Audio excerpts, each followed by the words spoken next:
Good evening. I am Kurt Billings, and I am one of the pastors at St. James Lutheran Church in Verona, Wisconsin. But I come to you tonight, not from St. James Lutheran Church, but from my own home, because these days that is where we find ourselves. Usually, of course, on this Holy Thursday, Christians from across our country and around our world are gathered together in churches as we mark this holy day and begin the great 3 days. But of course, now our churches are empty, and all of us are sheltering in place and staying at home in order to keep one another safe. It is an expression of our love for one another. And so I come to you tonight so that I can celebrate this Maundy Thursday with you in your home. And I begin with a reading from John's Gospel, the 13th chapter. Jesus says, "Now the Son of Man has been glorified, and God has been glorified in him. If God has been glorified in him, God will also glorify him in himself and will glorify him at once. Little children, I am with you only a little longer. You will look for me. And as I said to the Jews, so now I say to you, where I am going, you cannot come. I give you a new commandment, that you love one another. Just as I have loved you, you should also love one another. By this, everyone will know that you are my disciples, if you have love for one another." The focus for this evening, of course, is twofold. First, of course, we focus on love, God's love for us and our love for one another. It has been pointed out during this worldwide pandemic that one of the ways that we practice love for one another is by staying home, is by practicing social distancing, is by keeping ourselves safe in order to protect our loved ones and our neighbors and our friends, people that we don't even know. It's a form of caritas, or love for our neighbor. And it is one of the ways, I think, at this particular time and at this moment in the church's history, that we practice that love of Christ by being safe and trying to keep others safe as well. But the other focus of this night, of course, is the meal. It is the bread and the wine that Jesus broke and drank with his disciples. And we do that all across our country, of course, when we gather in our churches. We remember that meal and the way in which the wine was poured out for us, the bread was given for us as a way to forgive our sins, and it is a way in which Jesus expressed his love for us. In the Lutheran Church, we talk about our understanding of Holy Communion being that of a sacramental union. And by that we mean that Christ is present in a substantial way, both in the bread and in the wine.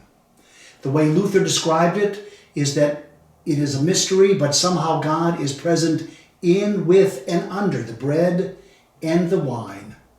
And so we remember the way in which Jesus poured himself out for us, out of a divine and gracious act of love. And so we remember that meal. And one of the things that we remember about the meal is that Christ is the host and we are the guests. Unfortunately, down through the centuries, Christians have disagreed, sometimes very fervently, about their understanding of this holy meal. But one thing that all Christians have in common when it comes to this meal is that we agree that Christ indeed is the host and we are the guests. And we come to this meal because of God's love and God's grace. And it is a way in which we celebrate and remember the wonderful sacrificial love that Christ has shown for all of us.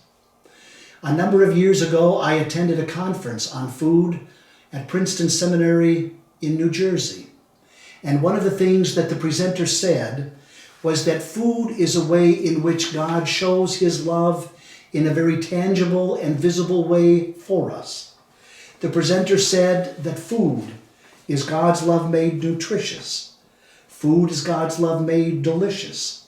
And food is God's love made visible and material. And so it is not surprising that one of the central rites of the Christian faith is centered around a meal. And one of the things that we remember is that all meals are sacred and that all of our time together is so precious and is so holy. Father Gregory Boyle tells a story that I think illustrates this point so very well. Father Gregory Boyle is a Jesuit priest who was working with people trying to get out of gangs in Los Angeles, California. He founded Homeboy Industries, which spans a number of ministries that try to reach out and help people who are trying to start a new life. And he tells this story. He says that, I don't know, I think that it is fear that drives us to have our sacred in a certain way. It has to be gold-plated at a cost of millions and a cast of thousands or something, I don't know. And so we have wrestled the cup out of Jesus' hand and replaced it with a chalice. Because who doesn't know that a chalice is more sacred than a cup? Never mind that Jesus didn't use a chalice. And so a story I tell in the book is about a homie who was on Christmas Day. And I said, what did you do on Christmas? And this person was an orphan and abandoned and abused by his parents. And he worked for me in our graffiti crew. And I said to him, what did you do for Christmas? Oh, just right here. And I said, alone? And he said, no, I invited 6 other guys from the graffiti crew, and they were enemies, and they had no place to go. And they were all there, and he named them, and they were enemies with each other. And I said, what did you do? And he goes, you're not going to believe it. I cooked a turkey. And I said, well, how did you prepare the turkey? He says, well, you know, ghetto style. And I said, no, I don't think I'm familiar with that recipe. And he said, well, you rub it with a gang of butter and you squeeze 2 limones on it and you put salt and pepper and you put it in the oven. It tasted proper, he said. And I said, wow, well, what else did you have besides turkey? Well, that was it, he said, just turkey. Yeah, the 7 of us, we just sat there in the kitchen, staring at the oven, waiting for the turkey to be done. Did I mention that it tasted proper, I said. Yeah, you said that. And he concludes by saying, so what could be more sacred than 7 orphans, enemies, rivals, sitting in a kitchen, waiting for a turkey to be done? Jesus does not lose any sleep that we will forget that the Eucharist is sacred. He is anxious that we might forget that it is ordinary, that is a meal shared among friends. I've often loved that story because of the point that he makes. It is a sacred meal, but in truth, all of our meals are sacred because all of the people in our lives are sacred, are special, and are so important. I come to you tonight from my dining room because it is here in this room that I have celebrated with my family and my friends and my loved ones so many sacred and special moments. I have celebrated with people that are no longer here with us right now. They have passed from this earth and have gone on and now exist in the realm of heaven. I remember a number of years ago, my Uncle Wally, who was my godfather.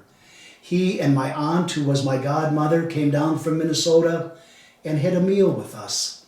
Wally sat a few chairs down right over here to my left. It was a special time because it was the last time that I saw him, and we were right around this table together. And then this past Thanksgiving, my sister-in-law Carolyn came here and sat right over here in this chair. It was the last time that I would see her.